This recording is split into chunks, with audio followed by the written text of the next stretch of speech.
My game, I mean, first of all, it's evolving. He's like the 2K creative cheat code type vibe. Everybody's been a unicorn over the last few years, but he's more like an alien. My body is still trying to mature, you know. We have never seen something like that before. I would say I've always tried to use lots of skills. He's a 7'5" Kevin Durant. Holds knocked away by Wembanyama. Shot blocker. Why do I trust it the most? Because it's never let me down. Are you entertained? A figment of our basketball imaginations. It's an instinct that I've always had, and I'm super confident in my ability. You hear the music? That's because Wemby was out of this world in his first career road playoff game. So let's all head to the Pacific Northwest, grab our flannels, our iced coffees, and get on up there. So the first half, it was really all about the Trailblazers. The rim here, is. Brian. I'm still just, this music is driving me wild. Driving you wild. Denny Avdia kicks it to Donovan Clingan.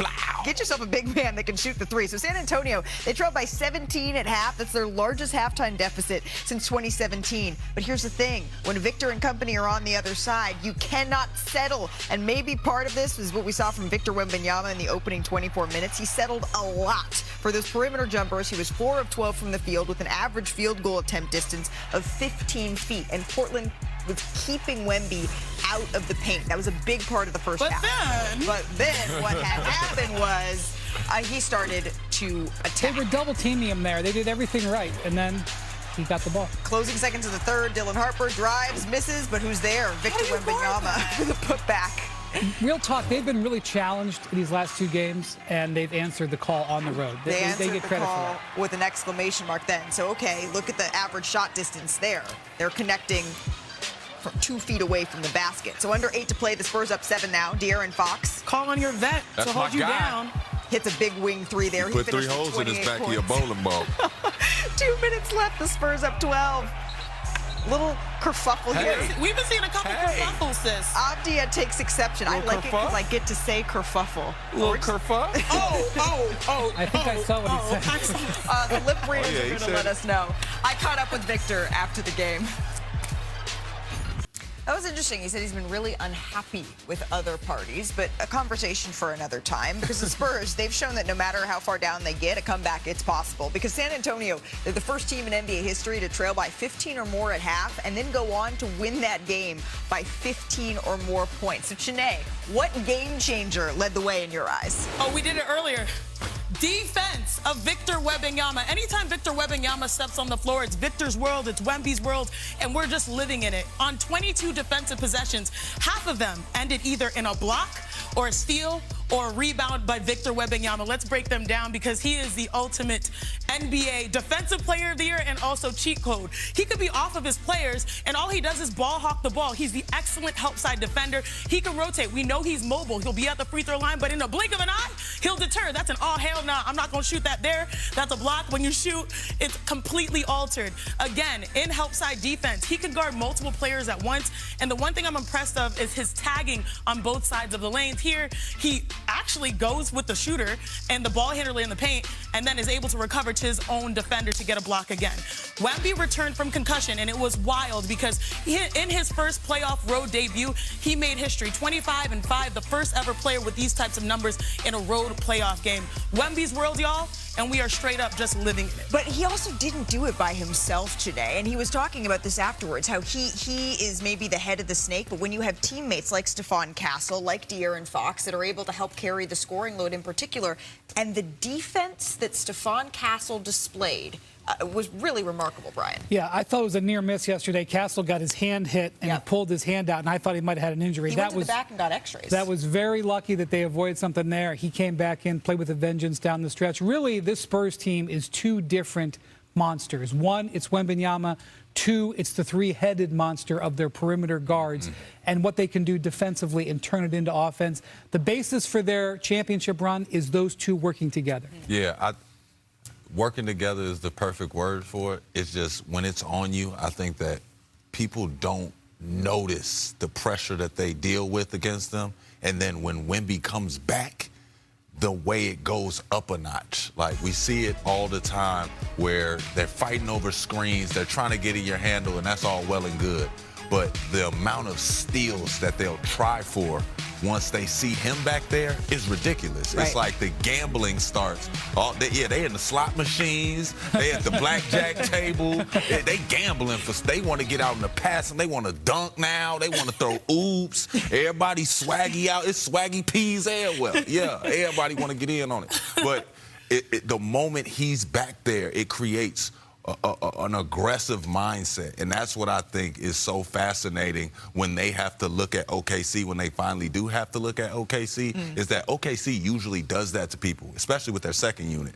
But you're ready to already go there. You're ready to already say. I got to see it. You're already willing to go to the Oklahoma City series. I low-key need to figure out my ticket situation. But what's interesting is that the biggest question for the Spurs, especially given the not so sure status of Victor Wembanyama, we're happy that he played, was would this team have enough experience to get through these moments, these last two games? And I want to credit De'Aaron Fox. De'Aaron Fox showed up big and led in those moments. Talking about the second half when Wemby was in and out, he just captained this squad, a squad that is young with Castle and Vassell. And so I like what De'Aaron Fox did, but more importantly, his approach to the game, because this is a guy that can score. We saw that in Sacramento, but they had 26 assists on the game.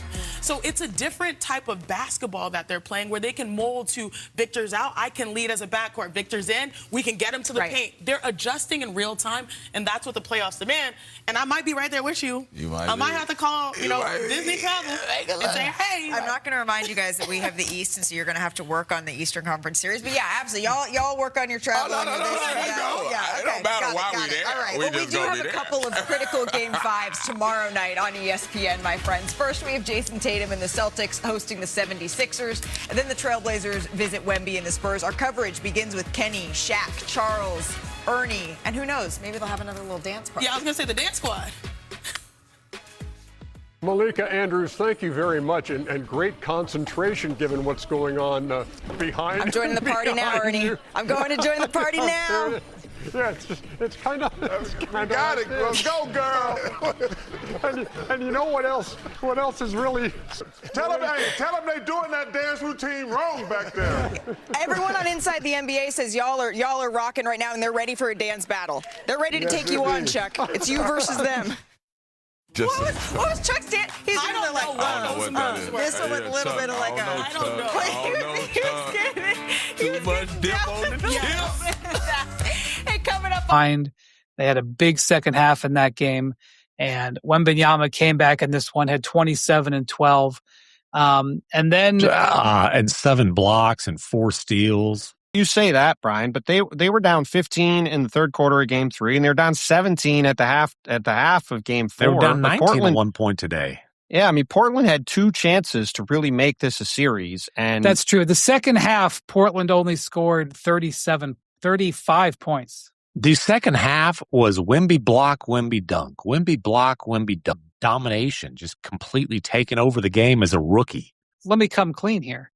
I didn't see 1 second of this game because the airline that I flew today is Wi-Fi. So first Window had to watch Cavs corner implode, and then he was mad. Then he got on the plane. Then he was even more mad because he didn't have Wi-Fi to watch his discovery. Come back and play. Not the Wi-Fi was sluggish. What a terrible afternoon. Let me tell you, Wemby was incredible. Sluggish. There was no Wi-Fi. No Wi-Fi? And this particular aircraft, I know this aircraft because I've been flying to LA every week for months on end. It's another discovery, big man. Discovered the aircraft. I did. And you know how I know? Because it's the janky aircraft because it has a different color nose cone. Like they got some nose cone from another airline, didn't even paint it, slapped it on.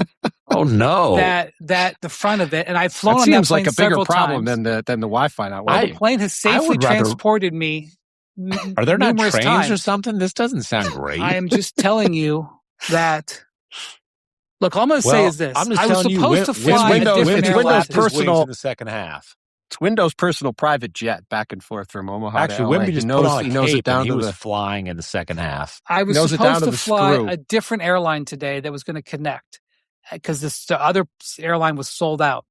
And then at the last moment, a seat opened up and I switched. And if I had done the other airline, I could have watched the game live on television without need of Wi-Fi. No.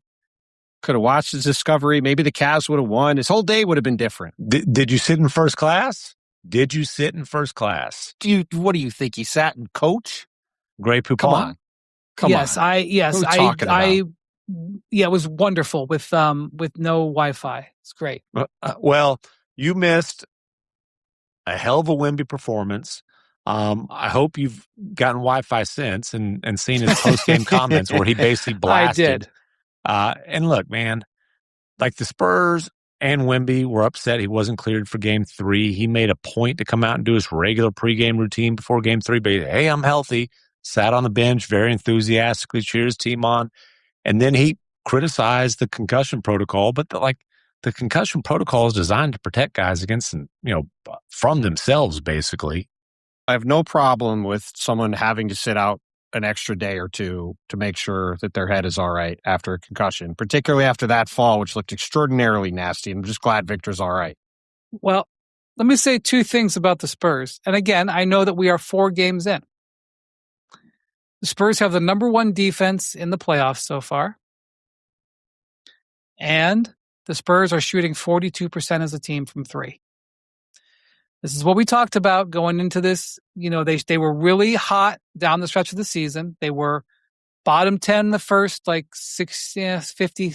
I can't remember where I looked at it, but I think it was the All-Star break. I think before the break, they were 22nd, something like that. And then after the break, they were top 6. And Castle really shot it well after the break. He shot it well today from 3. First off, Castle, the last thing that I saw before the Wi-Fi went out was him leaving the court because of a hand injury. And the way he reacted, I thought, oh, crap.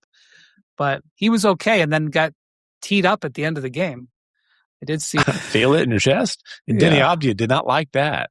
Well, look, at this point, with the way things have broken, I mean, we'll see if Minnesota gets through or not. But again, even if they play Denver, I don't think Denver is going to have the juice to give the Spurs much of a series, pretty much no matter what at this point. So, this is really going to come down to will the Spurs... I think I'm going to stop you right there and try to protect you from yourself. And I'm not. I'm done with... I don't... Look, if I'm wrong because Denver completely flips their season around and immediately starts playing amazingly again, okay, fine. But I just want to point out that they just won 13 in a row or whatever. There's no evidence right now that they have any juice.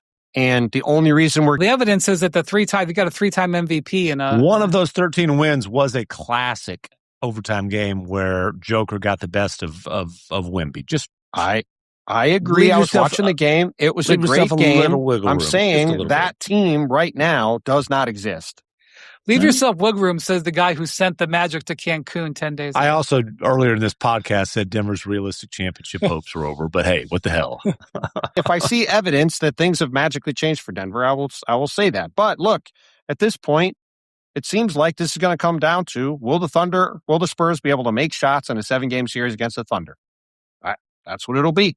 So, we'll see what happens in a couple of weeks. The other thing is, after having an unbelievable start to his playoff career, Scoot Henderson crashed back to earth